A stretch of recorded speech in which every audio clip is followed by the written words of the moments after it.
मित्र मंडळाच्या मार्फत या ठिकाणी 38 वर्ष सार्वजनिक गणेशोत्सव या ठिकाणी साजरा होत आहे.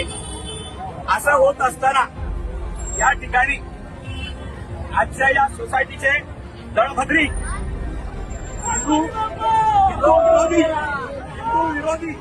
हिंदूंना विरोध करणारे असे महेंद्रसिंग गोसाई आणि वीरेंद्र यादव यांचा मी या ठिकाणी धिक्कार निषेध करतो. कारण अशा या आमच्या गणेश भक्तांसाठी त्यांनी मूर्ती आमची अडवलेली आहे, गेट बंद केलेला आहे.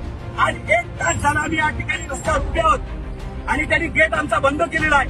याची प्रशासनाने आणि गणेश भक्तांनी लोक घ्यावी आपल्याला हात जोडून विनंती आहे. आणि असल्या हिंदू विरोधी लोकांना लक्षात ठेवून त्यांना पुढचा काय कार्यक्रम वाजवायचा ते आपण करूया. निषेध निषेध निषेध.